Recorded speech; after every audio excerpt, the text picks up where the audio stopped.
Good afternoon, ladies and gentlemen. I'd like to welcome you to our monthly Chamber of Commerce luncheon. Today's guest speaker will be our Mayor, Phil Johnson. He will be giving the State of the City address. In way of introducing Phil, I'd like to say that Phil has been in our community since 1976. He's been very active in our local political scene. He was a member and eventually became vice chairman of our Architectural Site and Control Commission, and he served several years on our Planning Commission. He was elected to the City Council in 1980. I think that was his second campaign he ran for a vacancy on the City Council. Professionally, he is Director of Investor Relations for Altos Company in San Jose, and I'd like to welcome our Mayor, Phil Johnson.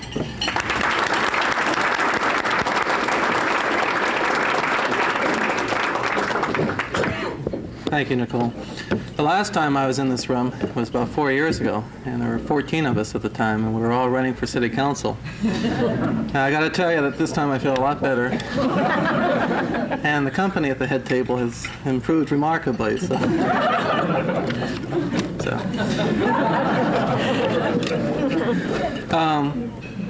My comments today address the subject of change. It's a topic that I thought of over a year ago in anticipation of being here one day, and I wish I'd written it a year ago instead of last night. But it's a topic that's fascinated me for a long time, and it's a topic that has given a lot of people a lot of problems. For some people welcome change, and for many, wherever they live, they oppose it. And early in my career, I was amazed at how difficult it was for people to adapt to changing conditions, whether they were in their teens or early 20s or whatever age. And I suppose it's been that way throughout history. And on that point, I'd like to read a letter that was written over 150 years ago. Dear President Andrew Jackson, the canal system of this country is being threatened by the spread of a new form of transportation known as railroads. Where's Rod Dearden? He should.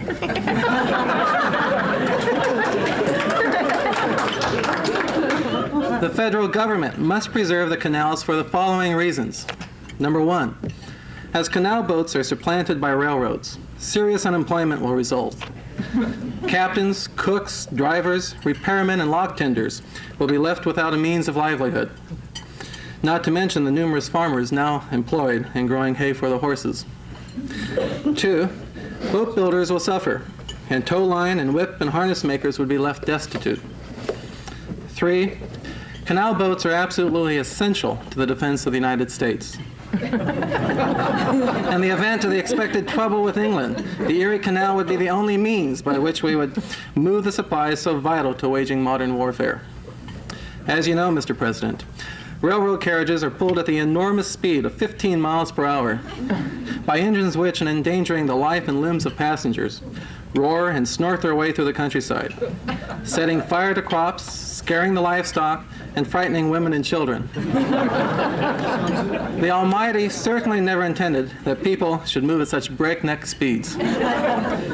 This was signed on April 1829 by the then governor of New York, Martin Van Buren. Well, somehow we made it to today, and somehow we'll make it through the next 15 years, beyond the 20th century, years in which events will move at an ever-accelerating pace. And I'd like to spend a few minutes of my time before I move into the heart of my talk discussing how does one really judge the greatness of a city. It's something that we rarely take time out and think about. Today there are many people that are alarmed at the scale and speed of building that's occurring in Santa Clara Valley. Last week I received an anonymous note from a city resident that stated, and I quote, "Have the leaders of this lovely community lost their senses, or just seeing if they can beat San Jose to self-destruction?" Well, there are people that feel that way. They're confused and concerned about the change that has occurred. And the city of Cupertino is growing. And with this growth are the concerns of a citizenry increasingly alarmed at the symptoms that might occur.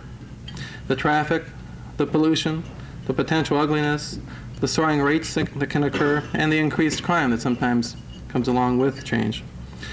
There are those that fear growth and see change occurring at the expense of a rural culture that Cupertino uniquely holds on to. And there are those of us, myself included, that Fear the planners, the architects, and developers who have brought change to the community, sometimes only to quickly disappear to their homes in Palm Springs or Atherton, never to be seen again. In all fairness, people like Burl Leonard, who is not here at the moment, but he would probably argue that he's seen more councilmen disappear than developers over the past. Granted, there are a lot of buildings today that are more interesting and perhaps more beautiful than the predecessors, but they should hardly be less so. Our planning process today in the city has evolved to protect us throughout a changing environment. We have a four-tiered process today that includes the planning staff, the Architectural Site and Control Committee, the Planning Commission, the City Council, all of which operate under the guidelines of the city's general plan, put in place to maintain the standards set during the public debate and involvement that often occur. I've recently read, quote, "Great cities are not remembered for their restaurants, department stores, banks, parties, whatever. They are remembered and loved for the artistic beauty they spawned and the degree to which they encouraged the liberation of the human spirit," end quote. Such cities, as just described, are carefully grown, and they're planned on a long-term basis and not as a short-term investment. If one can only look beyond De Anza Boulevard and Stevens Creek at rush hour, and this can be difficult, one can see the makings of a truly cultivated city in the Bay Area. We can boast of the best community colleges in California, De Anza College. We can boast of fantastic entertainment facilities, especially Flint Center, one of the finest school systems in the state, and the finest shopping centers on the West Coast. These seeds of greatness were planted by such remarkable individuals as Burl Leonard, Will Lester, Walter Ward, Ann Unger, Ken Manning, John Vidovich, Juanita McLaren, and there are others, some of whom are here today. Cupertino is fortunate, and indeed protected by these individuals who have helped design our city. These are people committed to our city and live in our city. These are people who help shelter us from the politicalization of urbanization.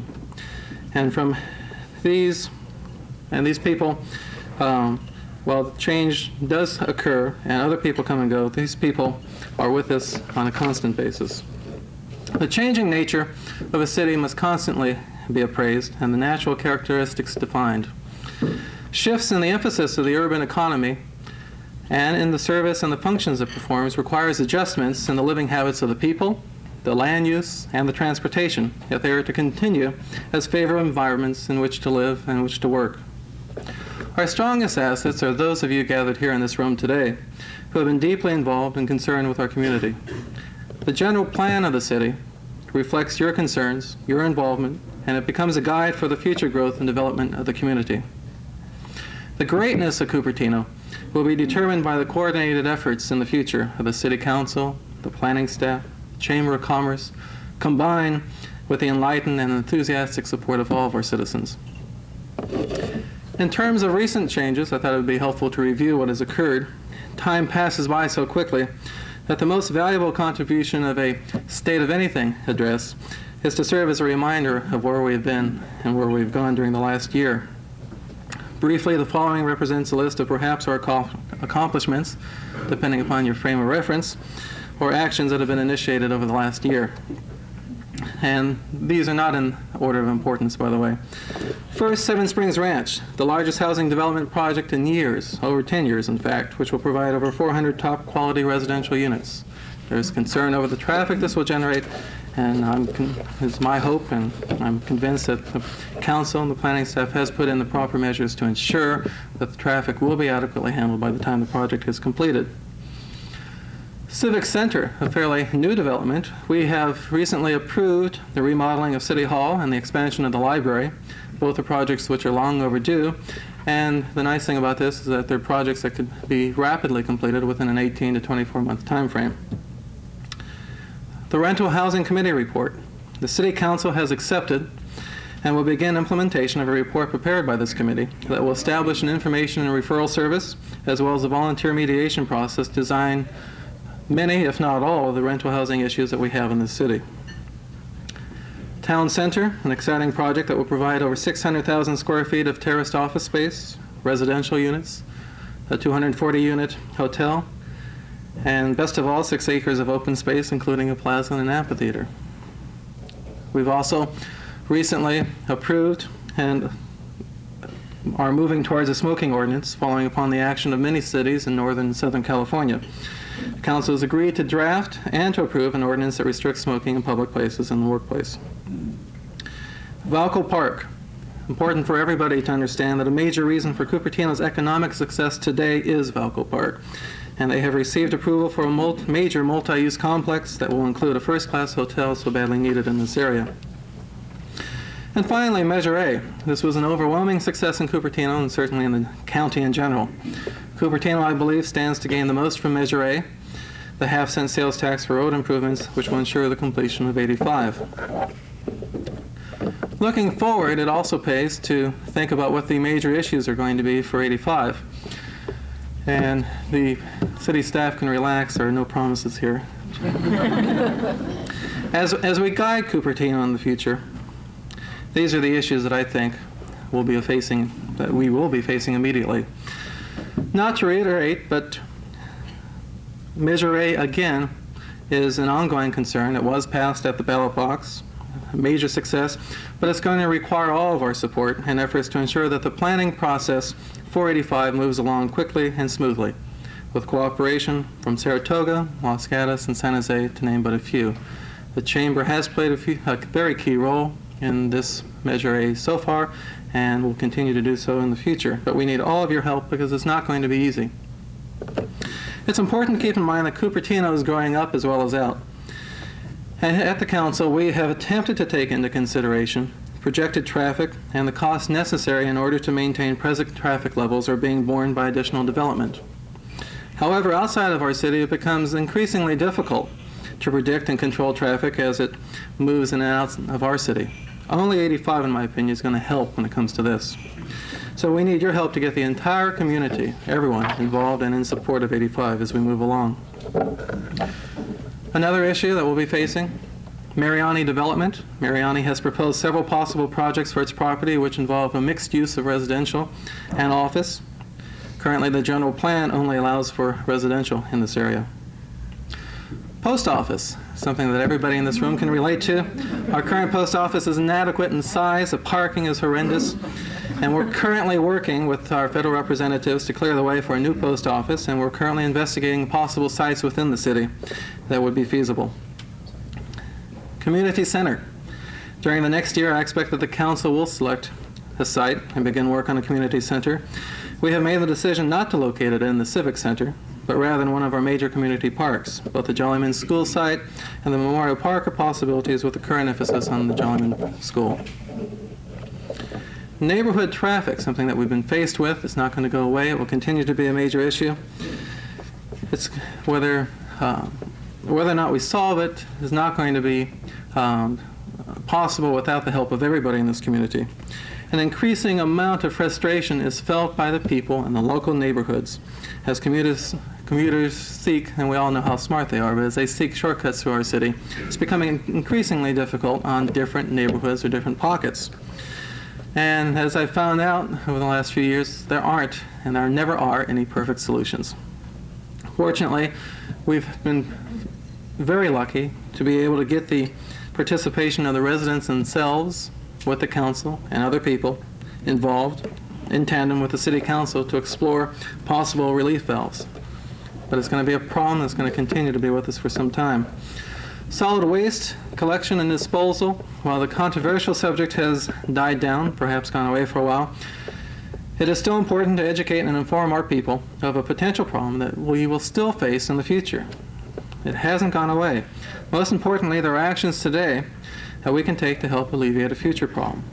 Recycling on either a mandatory or voluntary basis in this city is an example, and we currently have a committee working on this and other long-term alternatives.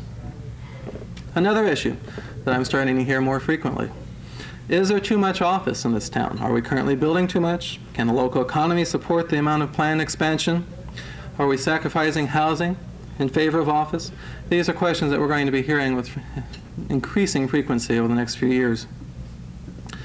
After traffic, housing is, I believe, the second most serious problem, the shortage of affordable housing.